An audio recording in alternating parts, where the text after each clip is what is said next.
నమస్కారం friends. So నేను పెట్టిన టైటిల్ చూపెట్టరు, చరిత్ర మీద చెత్త నింపాలి. ఎందుకురా చరిత్ర అనేది? చరిత్ర అది మంచో చెడో చరిత్ర, అది పాస్ట్, గతం.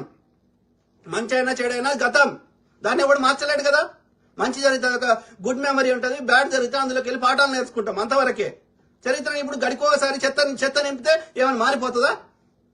నువ్వు డే టు డే మా దగ్గర జిఎస్టీ ట్యాక్సులు తీసుకున్నావు, వాటికి లెక్క చెప్పు. అది లెక్క గాని పొద్దుగా చెత్త నింపుతావా? ఐన్స్టీన్ గారు చెప్పారు, శాస్త్రవేత్త. ఏమన్నాడు? మనము నోరు మూసుకుంటే, మేధావులు సామాన్యులు మంచి వాళ్ళు నోరు మూసుకుంటే ఈ ప్రపంచం చెడ్డ వాళ్ళ వల్ల చెడిపోతలేదు, మంచి వాళ్ళ మౌనం వల్ల చెడిపోతుంది అన్నాడు. మనం నోరు మూసుకుంటే ఆ లంబి కొడుకులకి ఇప్పుడు వాడు దొంగతనం చేస్తున్నాడు.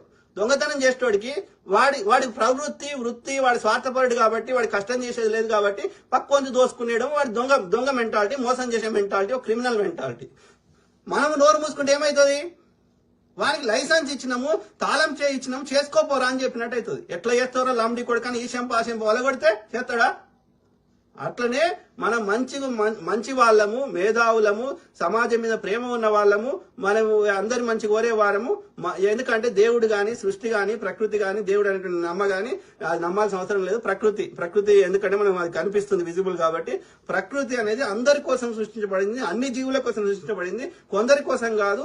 అట్లా కొందరు స్వార్థంతో అది చేస్తే ప్రకృతి ప్రకోపిస్తుంది, అది అందరి కోసం చేసేటట్టు చేస్తుంది. ఇది ఎన్నోసార్లు ప్రూవ్ అయింది. కర్మ సిద్ధాంతం అనేది దానార్థమే. ఓకే, దానికి ప్రకృతి కనికరం ఉండదు. అది ఎవడు బతికి ఎవడని చెప్పండి, అందరిని చంపిన వాళ్ళని కానీ, అంత సంపద దోసుకున్న వాళ్ళు కానీ, ధనవంతులు కానీ ఎవడన్నా భూమి ఒక బతికినరా? ఉన్నారా? అయ్యాలా? అందరు వీకిన వాళ్ళే కదా. మంచి చెడు అవి మాత్రమే ఉంటాయి. అందుకే రాస్తారు చచ్చిపోయినానికి కీర్తి శేషులని రాస్తారు. మంచి చేస్తే మంచి కీర్తి, మంచి గుర్తు చేస్తారు, రాముని గుర్తు చేస్తారు, రావణాసురుని గుర్తు చేస్తారు. మంచి చేస్తే మంచి అంటారు, చెడు చేస్తే చెడు అంటారు. నువ్వు చేసిన మంచి పనులు గుర్తుంటాయి తప్ప, నువ్వు సమాజానికి చేసిన మంచి పేరు ఉంటుంది తప్ప, నువ్వు ఆస్తులు గీస్తులు అవన్నీ భూమికి చెందినవే, భూమి మీదనే ఉంటాయి. నువ్వు ఎంత నీ పేరు రాసుకున్నా నువ్వు చచ్చిపోయినాక నీతో రావు. కాబట్టి ప్రజలందరినీ ఇబ్బంది పెట్టి చరిత్ర మీద బురద తల్లి మంచి వాళ్ళ మీద బురద తల్లుతా అంటే ఎందుకు ఊరుకుంటాం? మదన్ గుప్తా నా కొడక లెక్క చెప్పుకొని రోగాలు వచ్చి పీక్తావు. ఎందుకు ఊరుకుంటుంది ప్రకృతి? నువ్వు అబద్ధం చెప్తే. ఎవడైనా ప్రకృతి ధర్మాలు పాటించాల్సిందే, అబద్ధం చెప్పకూడదు, పరోపకారం చేయాల్సిందే, అత్యాశని పేరాశని తగ్గించుకోవాల్సిందే, అందరి మేలు కోరాల్సిందే. ఇవి ప్రకృతి ధర్మాలు. ఇవన్నీ నిజం మాట్లాడితే ఎందుకు తృప్తి కలుగుతుంది? అది ప్రకృతి ధర్మం కదా. నిద్ర అనేది ప్రకృతి ధర్మం, ఆకలి అనేది ప్రకృతి ధర్మం. ఆ ధర్మాలని నువ్వు నచ్చినా నచ్చకపోయినా పాటించాల్సిందే. పాటించకపోతే దాని కాన్సిక్వెన్స్ అనుభవిస్తావు. డిప్రెషన్ వస్తుంది, మెంటల్ డిసీజ్ వస్తుంది, హార్ట్ అటాక్లు వస్తాయి, యాక్సిడెంట్లు అవుతాయి, ప్రకృతి వైపరీత్యాలు అవుతాయి, ఇంకోటి అవుతుంది. ఇది వాస్తవం.